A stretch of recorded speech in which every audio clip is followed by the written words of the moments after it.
Isang magandang araw, Pilipinas. Magandang araw, Soxer Gen. Welcome sa isa na namang edisyon ng ating programang Performing and Informing.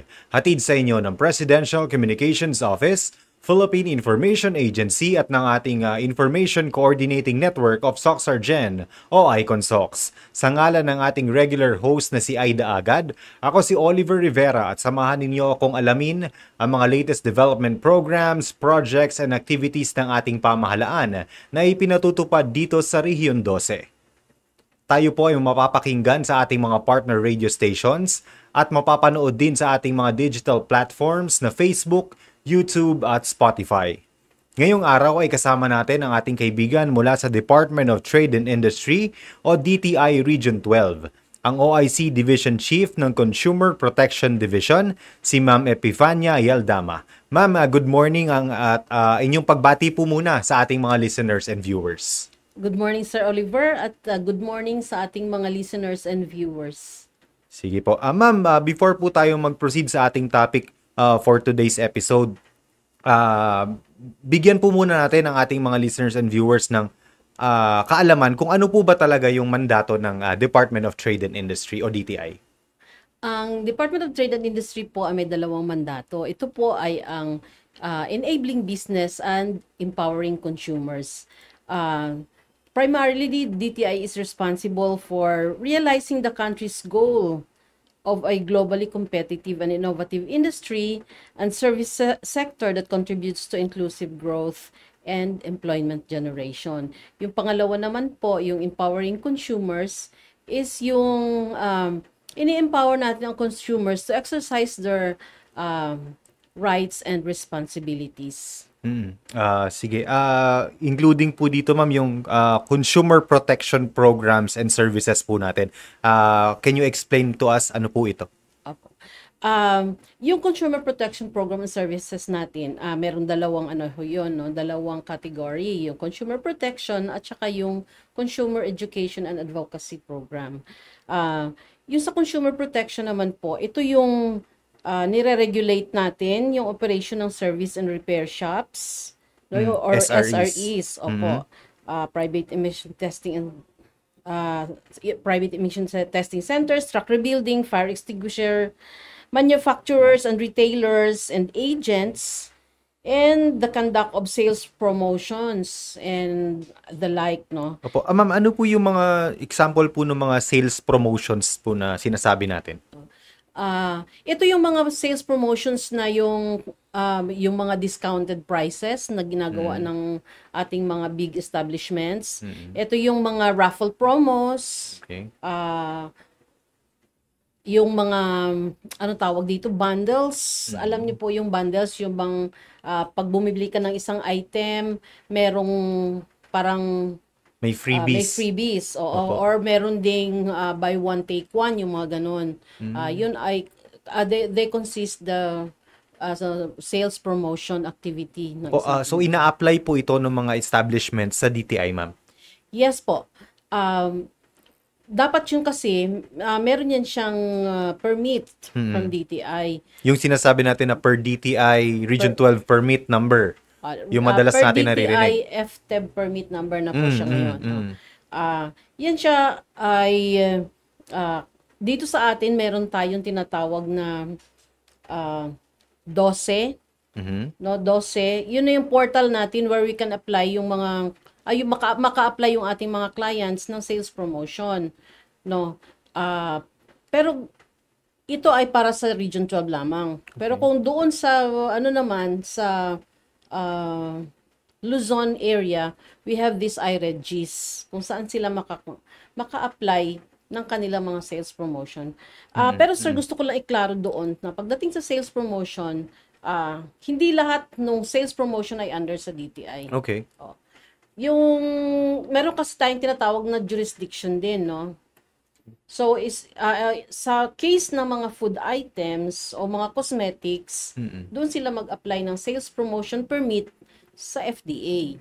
FDA, Food and Drug Administration. Under DOH. Okay. Opo. Yung sa DTI po, ito na yung basic and prime commodities Mm-mm. na mga produkto, yun ang ano natin, yun ang under sa jurisdiction natin. Mm-mm. Kasama rin po sa kinakandak ng DTI, ma'am, yung regular monitoring ng price and supply of basic commodities na na-mention po ninyo. Yes po. Kasama yan sa ating mandate na mag-conduct ng monitoring, surveillance, and enforcement, Mm-mm. no? Ng basic and prime commodities na under sa jurisdiction ng DTI. Yung sa monitoring po namin, kinakandak namin yan siya regularly, tinitingnan kung yung mga malalaking establishment natin are compliant doon sa SRP, Suggested Retail Prices. Suggested retail price. Yes Oo. po. Nilalabas ng DTI every hindi naman siya sinasabing regularly na yung quarterly or whatever. Every time na merong increases sa mga prices, Mm. naglalabas po ng SRP. Ito namang SRP is based ito sa binibigyan ng mga manufacturers na prices na pwedeng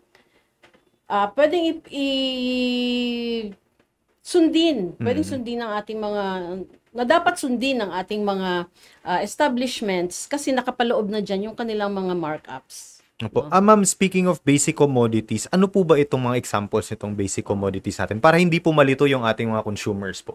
Sige. Yung under sa DTI na basic commodities natin, commodities is itong mga sardinas natin, itong ating mga noodles, itong asin, tubig, bottled waters. Oo, yan siya. And then, meron tayong sabon panlaba. Meron tayong candles. Oo. And other delata natin ng mga produkto. Opo. Matatandaan natin, ma'am, a few years or few months ago, may issue on the soft drinks na regulated ba to ng DTI dahil sa pagtaas po ng sugar. Ano po yung kaibahan nito? Oo. Una-una, yung soft drinks kasi is not a basic commodity. Okay. No? Nabubuhay ang tao na walang soft drinks. Yes. So, kumbaga pa makonsider natin yun siya na luxury yun. So, kung luxury gusto, siya. Luxury item siya. Nabubuhay ang tao na walang soft drinks. So, kung ikaw ang consumer, pag nagmahal yon, gusto mo pa rin uminom, nasa sayo yon. So, hindi namin yun nire-regulate, no? Kaya lang may mga misconceptions sa mga sa mga consumers natin. Pag nakita nila na merong irregularity sa prices ng isang item kahit na Diretso sa DTI. Diretso sa DTI. Opo. Kaya pinapaliwanag din po namin. Including yung rice, ma'am. Ang rice actually is under the jurisdiction of Department of Agriculture. Okay. Because Para klaro. Klaro po yan. Rice and other agricultural products sa Department of Agriculture. However, na sali kami ngayon lately sa rice because sa Executive Order number 39 ni President Marcos, nakalagay talaga doon Department of Agriculture and Department of Trade and Industry. So that is why na-involved ang DTI. Pero ordinarily, talagang under yan siya sa Department of Agriculture. Yes po. Opo. Ma'am, aside sa basic commodities, doon naman po doon sa compliance naman po sa PS and ICC ng mga importers and manufacturers. Ano po ito? Ito na yung pag sinabi mo kasing ICC, sir, imported products yon. Dapat merong ang tawag dito, yung sticker ng ICC pag imported products. Ito yung mga electric Appliances.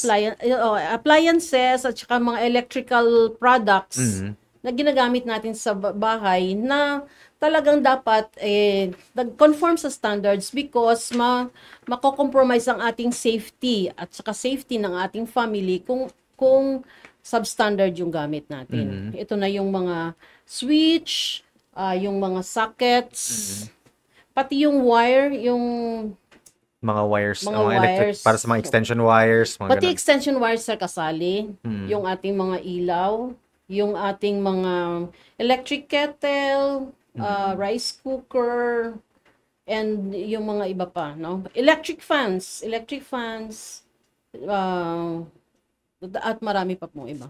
Including ba ma'am yung mga monoblock, mga chairs, mga Yes ganun? po, sir, talagang monoblock chairs is kasali. Kasi kung napansin ninyo, nadidisgrasya yung iba sa monoblock Yeah. chairs. O, pag hindi siya standard. Pansinin ninyo na yung monoblock chair, sometimes yung kanyang paa is Oh, nagsa-slide. nagsaslide. Oo, yun siya. Nagbe-bend siya, ma'am. Opo. While yung standard na na monoblock chairs, hindi po. For the ma'am, for the consumers, paano nila makikita ano yung mga palatandaan po na ICC and may PS mark yung ating mga Meron mga po products? yung mga dapat meron yan siyang mga stickers. Pag imported yung products natin, ICC mark, sa makikita nila, and then paggawa, pag Philippine made, kahit na doon siya sa outside ginawa, pero Filipino ang manufacturer, Okay. dapat may PS mark po yan. Okay. Meron tayong ginagawang mga confiscation, ma'am, 'di ba? Sa enforcement natin. Ano pong ginagawa natin sa mga nako-confiscate natin ng mga non-compliant na mga products? Yung mga confiscated natin na products na mga substandards, Substandard. dinidestroy po yan siya. Dinidestroy.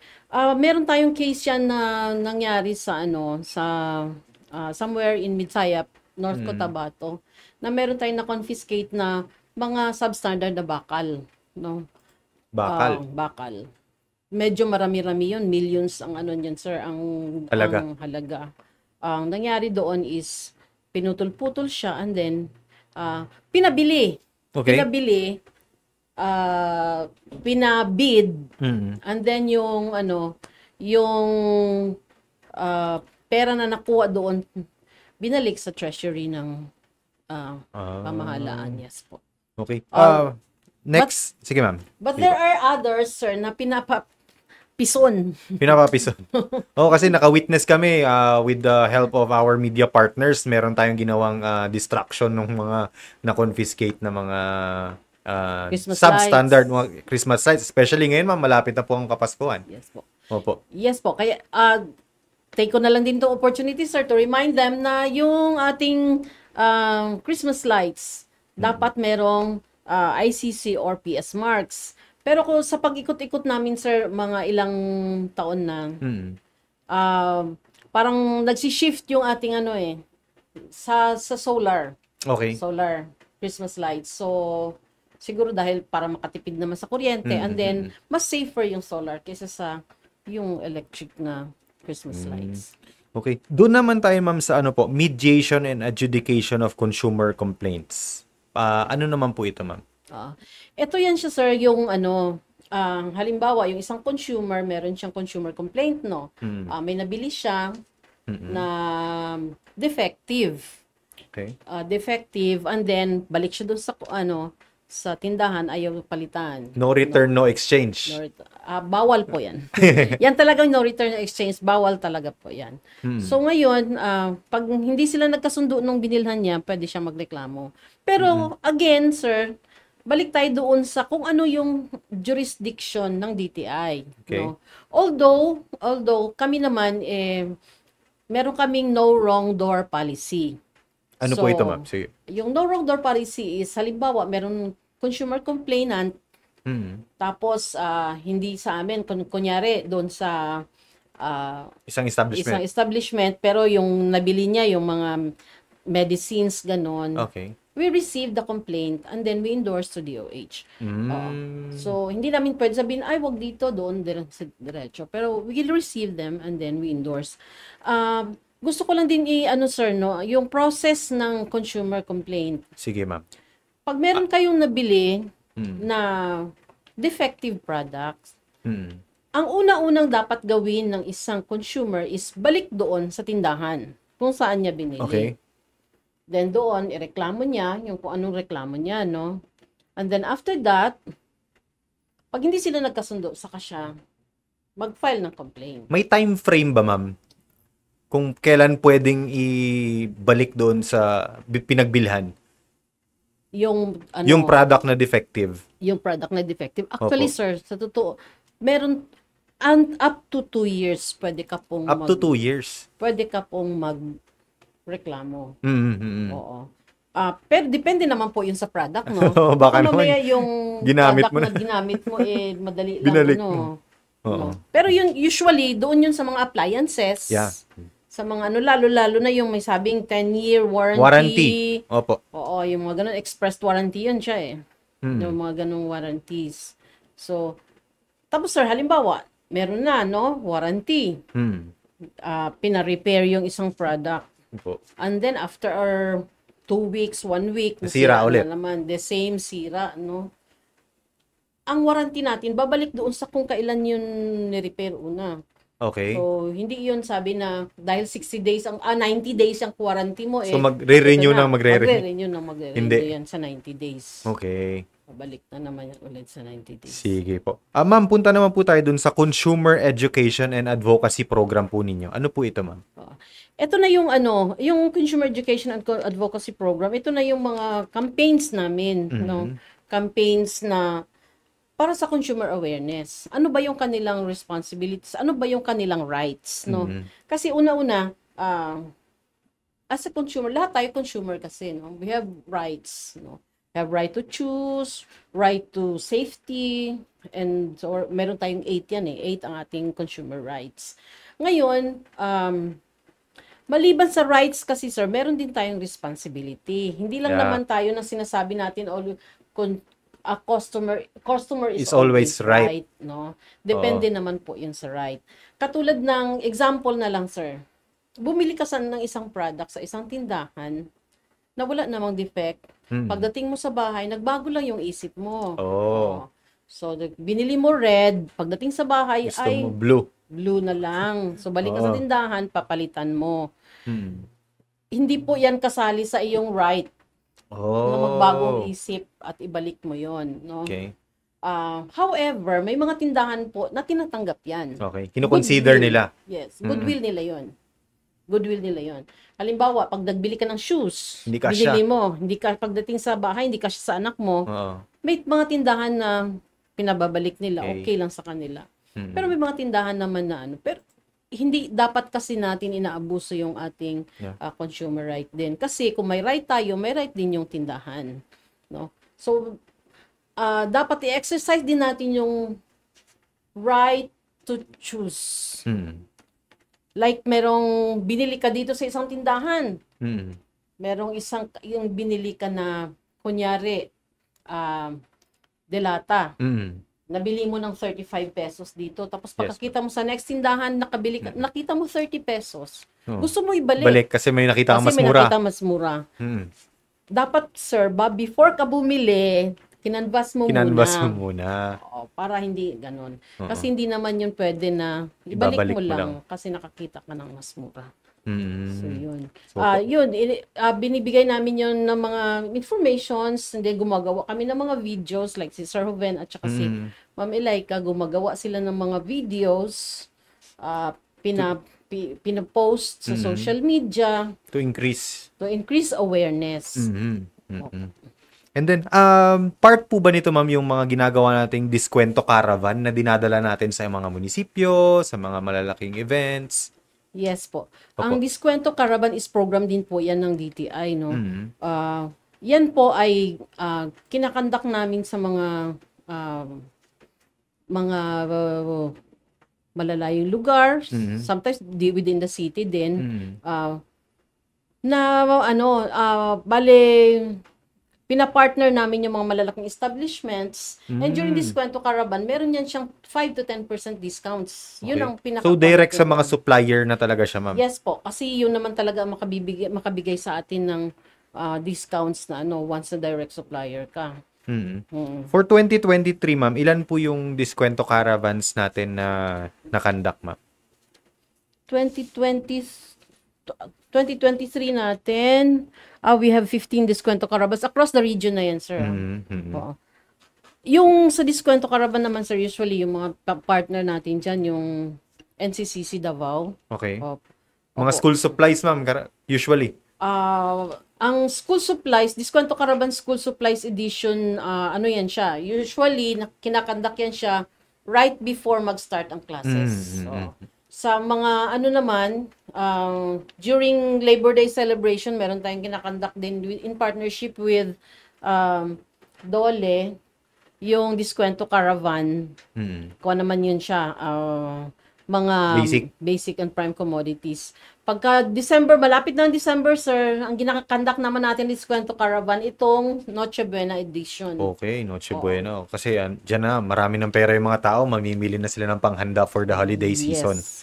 Opo. Ma'am, dun naman po sa implementation ninyo ng Bagwis Award. Ano po ito, ma'am? Okay. Ang Bagwis Award program naman namin is giving recognition, no? Giving recognition to business establishments na una-una is nagpapatupad ng responsible business. Okay. No? And also protecting the rights of consumers. No? Kasi meron man ng establishments na pag, 'di ba sabi ko kanina, once na merong consumer complaint, ang una-unang step is bumalik ka sa tindahan kung saan mo binili. Okay. Oo. Yung mga bagwis natin, pag merong mga consumer complaints, legit consumer complaints, pagbalik yan doon, hindi na yan naabot ng DTI. Sila na mismo mag-solve sa kanilang establishment.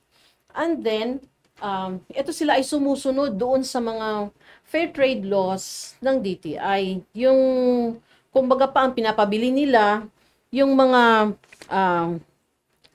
standards, no, conforming to standards ng mga products, and then sumusunod sa SRP, and then maganda ang kanilang customer service. Opo. Ma'am, ilan na po yung natin nabigyan yung mga awards, yung mga Bagwis awardees natin dati, yung mga new including yung mga new and then yung upgraded natin na Bagwis awardees. Yung 2022 natin na Bagwis awardees, we have 187. So 187, ma'am. Opo. Sa 187, we have 162 doon sa sorry. Thank Sige, you. ma'am. Bronze and 25 yung upgraded natin. Sige po. While umiinom po sa ang ating guest, tayo po ay mapapakinggan sa ating mga digital platforms sa Facebook, YouTube at Spotify. Huwag po ninyong kakalimutan na i-like and follow po ang ating mga pages na Philippine Information Agency Region 12, PIA South Cotabato, PIA Sultan Kudarat, PIA Sargen, PIA Cotabato City, and PIA Cotabato Province. Sige ma'am, balik po tayo sa ating discussion. Sige po. Sige po. 187 po for 2022 ito, ma'am. Yes po, 2022. Opo. Ano naman po yung mga ma'am? Number of recognized consumer organizations. Ano po ito? We have 5 no nung 2022. Across the region na po ito, 1 per field office ng DTI. Ito po yung mga consumer organizations na na-organize ng DTI na working for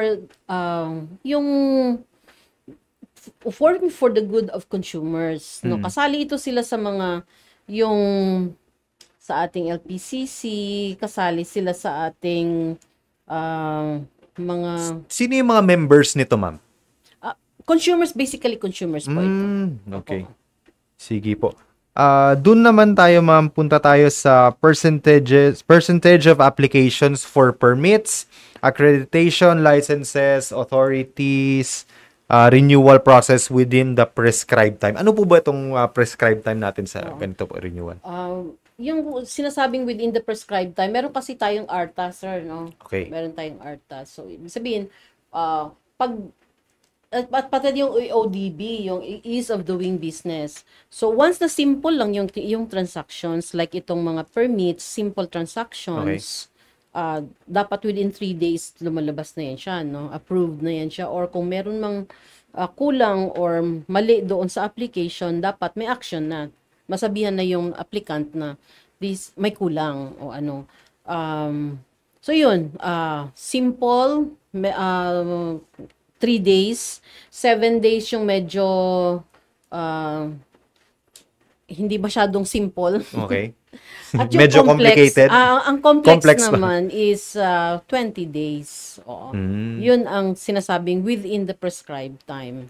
Opo. Ma'am, yung percentage naman po ng mga firms natin na nagko-comply sa SRP based po doon sa ating mga ginagawang monitoring. Um, Actually, sa pag ginagawang monitoring natin, 100% ang ating accomplishments last year, no? Kasi yung mga SRP kasi, yung suggested retail prices, doon natin yan tinitingnan doon sa mga malalaking establishments like dito sa Coronadal Coronadal, City. syempre ang KCC, no? KCC kasi is a supplier, distributor and everything. So yun dapat talaga compliant siya doon sa SRP. Okay. Sometimes may mga products pa siya na below pa SRP ang kanyang Pagbenta. price. Price. Kasi ang tinitingnan nila yan, sometimes itong tinitingnan nila yung fast moving, no? Bahala na maliit ang kanilang markup, basta paspas. So mas mas maka-generate sila ng income diyan. However, ito namang maliliit, we cannot expect them na magsunod sila sa SRP kasi nga doon sila bumibili sa mga malalaking Okay. dito lang locally, no? So dito sila sa mga local bumibili and then SRP na yung price na pagkuha nila. For example, ang sardinas SRP niya nasa 13, kunwari, example lang, 13 pesos. Yes. And then pagbili nila 13 pesos, ibebenta nila ng 15 tapos ang SRP SRP 13. So wala above SRP na sila, ma'am. Above SRP na sila. Oh, paano po 'yun, ma'am? Ang sinasabi natin is hindi sila dapat lumampas doon sa true worth ng sardinas. Okay. So i-compute pa natin 'yon. 'Di ba mayroon silang handling, tawag dyan, transportation fee, yung mga ganon-ganon. Mga So dapat packaging. i-factor in pa 'yon yung mga ganon na hindi, of course hindi naman sila dapat lalagpas ng sobra-sobra, no?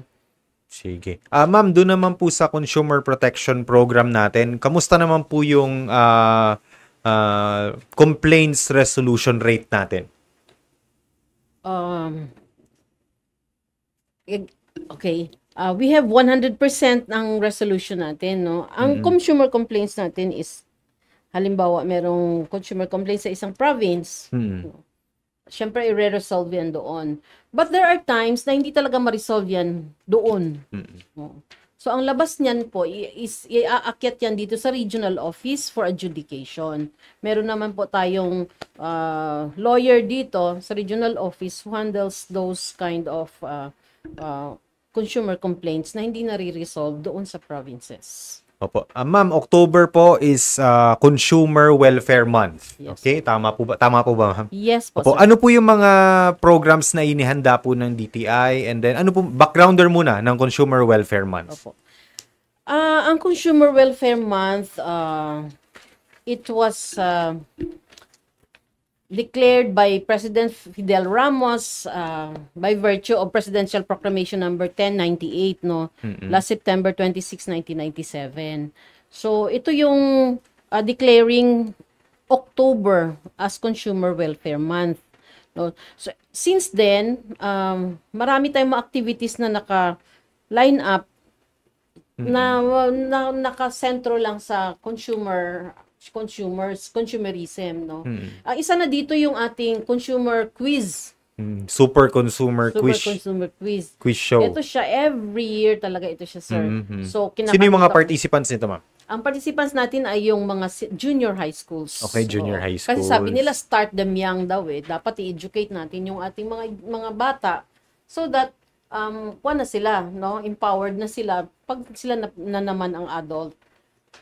Regional to diretso, ma'am. No, sir. Meron tayong elimination elimination sa Provincial, bago tayo aakyat tayo for aakyat the for regional. regional. O, ano yung theme natin, ma'am, for this year's activity po? Ang theme natin for this year is Gen S, Generation Sustainable. Yung Gen S, Generation Sustainable, meron tayong sub-theme na 7 R's, no, sa sustainability. Adapted natin sa Consumer International, other organization.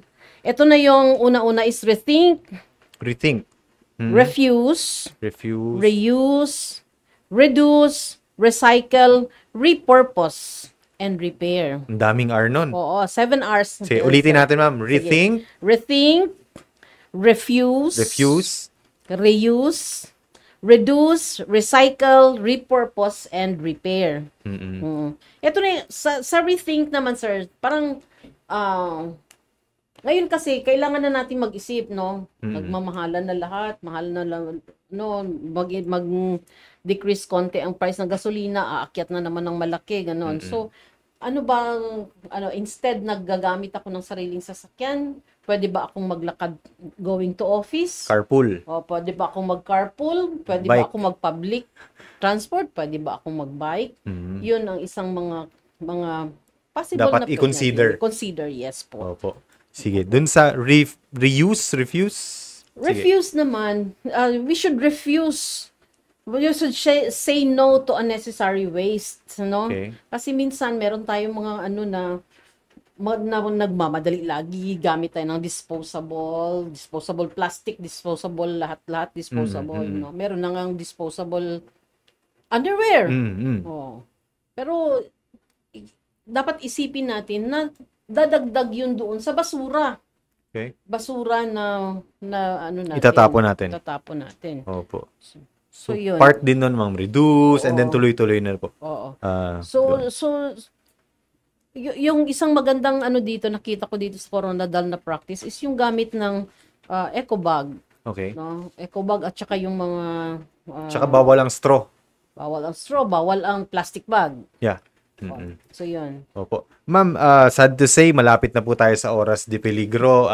Baka, before we end po, baka may nakalimutan pa po kayo na gusto po ninyong i-discuss, hindi pa natin na-tackle before we end po. Opo. Sige. Sa itong October, before itong program namin sa Consumer Welfare Month, meron kaming Bagwis awarding na naman, no.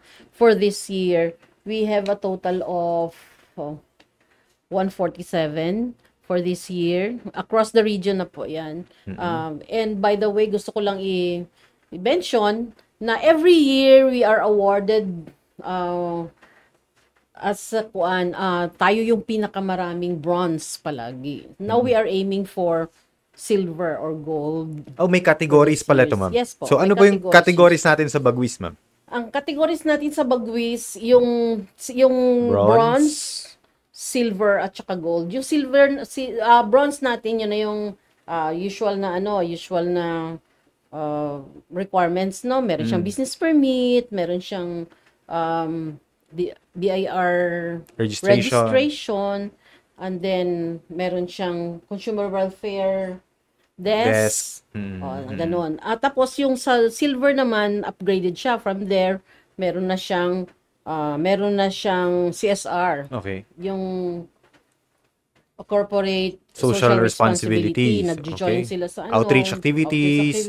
Yes. Okay. And then yung sa gold naman natin, meron siyang aligned sa ISO na ISO certified na siya. Hindi siya naman certification, alignment, sir. Alignment to ISO. Every year ba ito binibigay, ma'am? So ano to, parang renewed sila every year? 3 years. 3 years yung yung validity. However, once na bronze ka, pwede ka naman after 1 year mag-upgrade into silver or gold. Once na satisfy mo yung mga requirements. Sige po. Ma'am, before we end, ang iyong panawagan na lang po sa ating mga consumers na sa ngayon po na pag-celebrate natin ng Consumer Welfare Month. Sige po. Sa mga consumers, tayo naman lahat consumers, let's be vigilant. Let's be aware of our rights and also our responsibilities. Kasi hindi lang naman yun para sa hindi lang naman pinoprotektahan yung consumers, pinoprotektahan din natin kasali yung businesses, no? So, kumbaga pa, ang responsibility natin hindi nag-i-end doon sa kung ano lang yung kuha natin. Ang responsibilidad natin para sa ating kapwa at sa ating kapaligiran. Yun na po. Okay, maraming pong salamat sa ating guest this week, ang OIC Division Chief ng Consumer Protection Division ng Department of Trade and Industry Region 12, si Ma'am Epifania Ayaldama. Salamat po, ma'am. Maraming salamat din, Sir Oliver, sa inyong pag-imbita. Sa ngalan ng ating regional head na si Fryan Abkilan at ng ating regular host na si Aida Agad, ako si Oliver Rivera. Maraming salamat sa inyong pakikinig hanggang sa susunod na linggo po. Magandang araw, Soc Sergeant!